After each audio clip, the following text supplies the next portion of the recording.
क्या आपको पता है श्री रामचरितमानस जी का आरंभ किसकी वंदना से हुआ? आपका सहज उत्तर हो सकता है गणेश जी की वंदना से, क्योंकि सनातन संस्कृति में अग्रगण्य अग्र पूज्य गणेश जी हैं, इसलिए गणेश जी की वंदना से हुआ होगा। कुछ लोग कहेंगे कि श्री राम जी की वंदना से हुआ क्योंकि यह ग्रंथ श्री राम जी के चरित्र का वर्णन करती है और तुलसीदास जी के इष्ट देव भगवान श्री राम है, इसलिए श्री राम जी की वंदना से हुआ होगा। कुछ लोगों का उत्तर होगा कि हनुमान जी की वंदना से हुआ होगा, क्योंकि श्री राम जी तक पहुंचाने वाले तुलसीदास जी को श्री राम जी तक पहुंचाने और उनका दर्शन कराने वाले हनुमान जी थे, इसलिए पहली वंदना हनुमान जी की होगी। फिर कुछ लोग कहेंगे कि बाबा भोलेनाथ को गुरु रूप में तुलसीदास जी ने कई बार रेखांकित किया है, तो पहली वंदना गुरुदेव की यानी शंकर जी की होगी। आइए इसी प्रकार के अन्य और प्रश्नों के उत्तर खोजते हुए आज के मानस के मोती श्रृंखला की यात्रा आरंभ करते हैं। स्वागत है आपका पंचम सोपान में। नमस्कार, मैं आदित्यनाथ तिवारी। आइए शुरू करते हैं।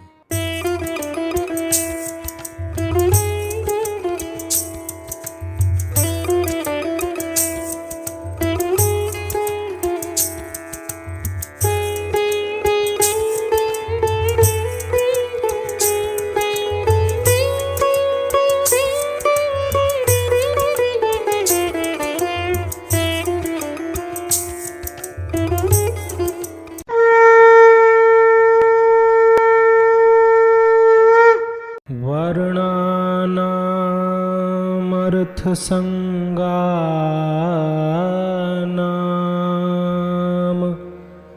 रसानाम छन्दसामपि मंगलानां च कर्तारौ वन्दे वाणी विनायकौ।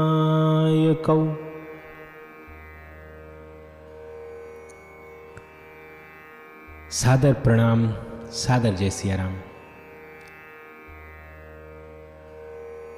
इस सोपान के अंतर्गत आइए आज की कथा का आरंभ करते हैं। श्री रामचरितमानस जी में 7 अध्यायों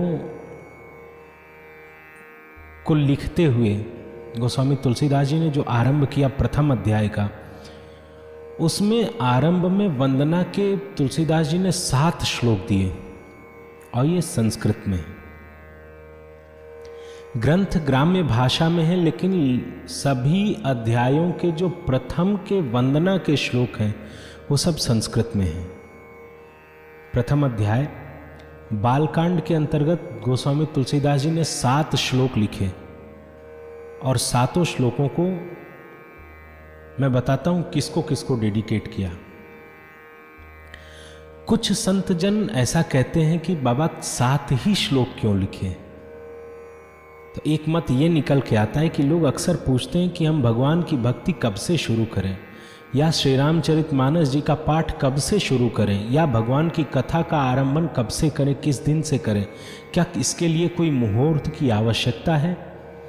तो भगवान के नाम जपने, कथा सुनने, भगवान के चरित्र का गायन करने, उनके गुण समूहों का गायन करने के लिए कोई विशेष दिन नहीं है। इन 7 श्लोक और 7 कांडों में विभक्त करने के पीछे जो तुलसीदास जी ने संकेत किया है कि आप चाहे किसी भी 7 दिन में से किसी भी दिन से आप इस पुनीत और पवित्र कार्य को शुरू कर सकते हैं, आरंभ कर सकते हैं। इस बृहद और विशाल और अत्यंत विशिष्ट ग्रंथ के आरंभ में गोस्वामी तुलसीदास जी ने सबसे पहले लिखा, वर्णानामर्थ संघानाम रसानाम छन्दसामपि मंगलानां च कर्तारौ वंदे वाणी विनायकौ।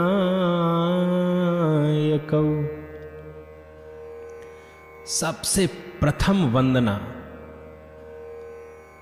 मैया सरस्वती की और उसके बाद भगवान गणेश की वंदना। अब आप सोचेंगे कि सनातन ग्रंथ में अग्रगण्य तो गणेश जी हैं, अग्र पूज्य गणेश जी हैं, तो पहले मैया सरस्वती की वंदना क्यों? तो मैया सरस्वती की वंदना गोस्वामी तुलसीदास जी किस रूप में कहते हैं? कहते हैं वर्णानाम अर्थ संघानाम, यानी वर्णों और उनके अर्थों के समूह। रसानाम रस, छंदसामपि छंद, मंगलानाम चकरतारौ। यहां गणेश जी की वंदना है, लेकिन पहले मैया सरस्वती की कि वर्ण नाम अर्थ संज्ञा नाम रसा नाम छंद सामपि। रेखांकित कीजिए तो वर्ण, रस, छंद और इनके अर्थ, ये सभी व्याकरण के अंश हैं। इतनी विशद, विशाल, वृहद और हर तरह से व्यवस्थित ग्रंथ की रचना करने से पूर्व गोस्वामी तुलसीदास जी ने मैया की प्रार्थना इसलिए की कि हे मां, ये काव्य जो मैं रचित करने जा रहा हूं, इसमें वर्ण, छंद, रस, अलंकार, उनके अर्थ आदि बहुत जटिल विषय है। इन विषयों में आप कृपा कीजिए कि कहीं ऐसा न हो कि मैं कहना कुछ और चाह रहा हूं और व्याकरण की दृष्टि से उसका अर्थ कुछ और निकल आवे। मैं वर्ण कुछ और प्रयोग करना चाह रहा हूं, लेकिन वर्णों का अर्थ कुछ और निकल जाए। मैं रस किसी प्रसंग की व्याख्या करते हुए किसी उसके विरोधी रस की व्याख्या न कर डालूं। हे मैया, आप मुझ पे कृपा कीजिए। इसके बाद मंगलानाम चकरतारौ, मंगल को करने वाले भगवान गणेश की वंदना। इस वंदना के पश्चात दूसरे श्लोक में गोस्वामी तुलसीदास जी ने भवानी और मैया भवानी और भगवान भोलेनाथ की वंदना की है श्रद्धा और विश्वास के रूप में। ग्रंथ का लेखन करना है, इसलिए मैया सरस्वती का आह्वान किया, वंदन किया। इस बृहद कार्य में कोई बाधा ना आवे, इसके लिए गणेश जी की वंदना की। इसके तुरंत पश्चात बाबा भोलेनाथ और मैया पार्वती की वंदना श्रद्धा और विश्वास के रूप में करते हैं। बाबा भोलेनाथ को विश्वास कहते हैं और मैया पार्वती को श्रद्धा कहते हैं। इस स्वरूप में दोनों की वंदना करते हैं। कारण पहले श्लोक देखते हैं। भवानी शंकरौ वंदे श्रद्धा विश्वास रूपिणौ याभ्यां विना न पश्यन्ति सिद्धाः स्वान्तः स्थमीश्वरम्।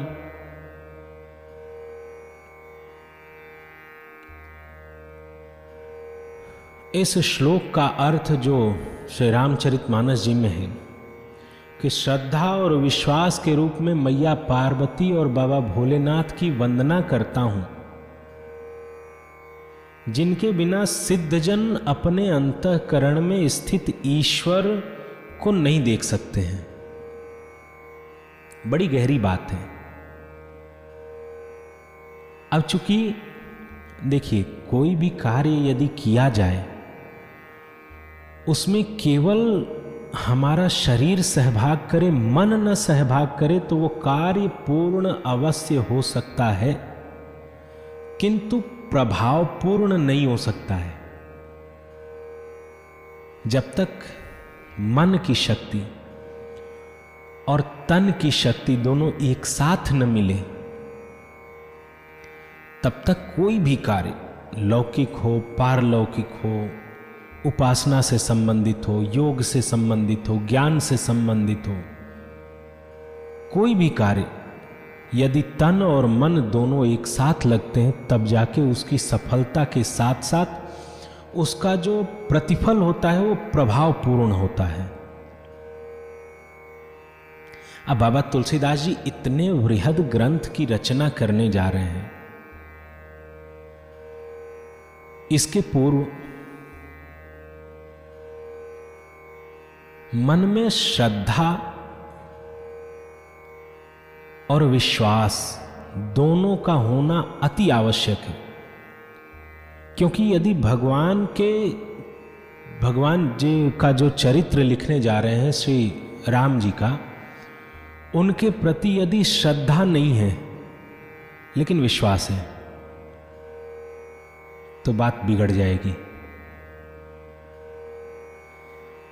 श्रद्धा नहीं है, विश्वास है तो मन में तर्क आएगा, और ये तर्क कब कुतर्क में बदल जाएगा इसको भी नहीं कहा जा सकता है। और जब भगवान के प्रति, परब्रह्म परमात्मा के प्रति तर्क व्यवस्थित न हो, ऐसे समय में यदि वह कुतर्क में परिवर्तित हो गया तो साधक की बड़ी दुर्दशा हो जाती है। जब हम कथा में प्रवेश करेंगे तो देखेंगे कि मैया सती का जो बाबा ने परित्याग किया था, उसके मूल में यही कारण था। मैया को विश्वास बाबा भोलेनाथ के कारण था कि इन्होंने प्रणाम किया है, लेकिन श्रद्धा मन में नहीं थी भगवान के प्रति। अब बात बिगड़ गई और फिर क्या क्या हुआ हम आगे कथा में देखेंगे। बहुत दुर्दशा हुई, मैया को अपना शरीर छोड़ना पड़ा, दूसरा शरीर लेके आई, तब बाबा भोलेनाथ से विवाह हुआ। ये आगे की कथा है। तो मन में श्रद्धा अवश्य होना चाहिए और विश्वास भी साथ में हो, क्योंकि विश्वास है, श्रद्धा नहीं है तो काम बिगड़ा। यदि श्रद्धा नहीं है और विश्वास नहीं है और श्रद्धा है तो भी काम बिगड़ जाएगा। इसलिए दोनों का बराबर मात्रा में होना आवश्यक है। इसलिए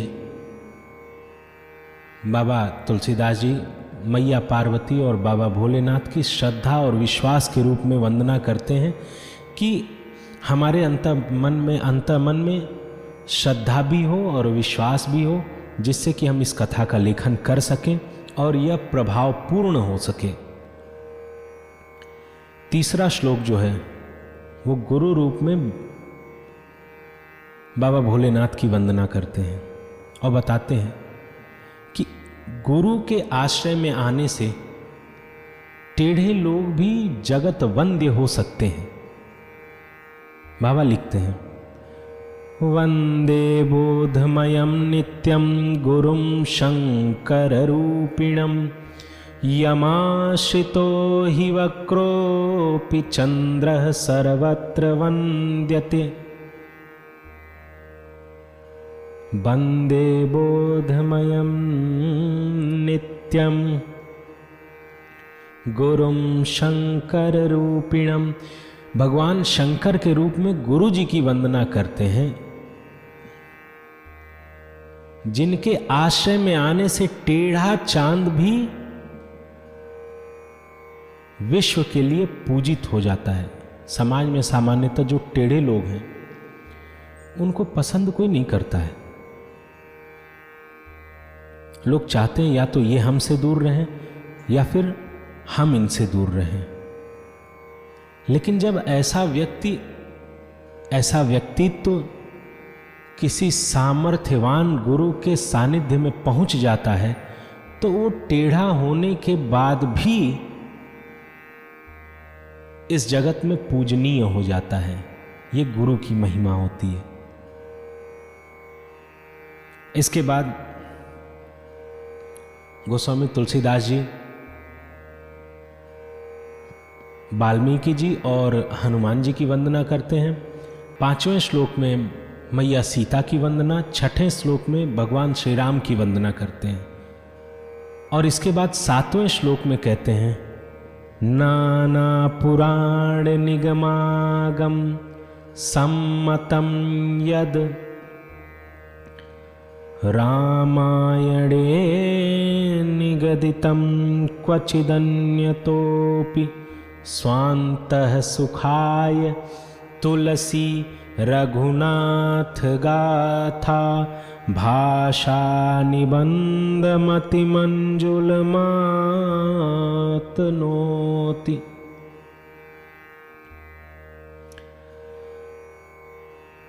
नाना पुराण, अनेक पुराणों, निगमागम, निगम और आगम यानी वेद और तंत्र शास्त्र, सम्मतम यद, इन सबका जो सम्मत है, एक मत है, निचोड़ है, और रामायण यानी वाल्मीकि जी द्वारा रचित रामायण में जो वर्णित है तथा कुछ अन्यत्र से। तुलसीदास जी अपने मन के सुख के लिए इन सभी जगहों से प्राप्त जो तत्व है उसकी व्याख्या करने जा रहे हैं। इस प्रकार ये वंदना प्रकरण जो संस्कृत में था ये समाप्त होता है। इसके पश्चात 5 सोरठे हैं। 5 सोरठों में वंदना है। तत्पश्चात चौपाइयां आरंभ होती हैं। आरंभ के 43 दोहे तक गोस्वामी तुलसीदास जी ने अलग अलग प्रकार से अनेक तत्वों की व्याख्या की है, अनेक प्रकार से अलग अलग लोगों की वंदना की है। तो अभी हमारा जो ये लक्ष्य है कि अभी ये जो सीरीज चल रही है इसके अंतर्गत हम सीधे कथा की ओर चलते हैं, जो 43 दोहे के बाद से वर्णन आरंभ होता है। इसके पहले की जो सारे तत्व हैं ये बहुत महत्वपूर्ण हैं और बहुत गूढ़ हैं। इनके लिए हम एक अलग से सीरीज बनाएंगे जिसके अंतर्गत केवल मूल पाठ, उनका अर्थ अनुवाद और उनका वृहद विश्लेषण प्रस्तुत करेंगे। तो अब अगले अंक में जब हम मिलेंगे तो हम सीधे कथा आरंभ करेंगे। तब तक के लिए इजाजत दीजिए। सादर जय सिया राम।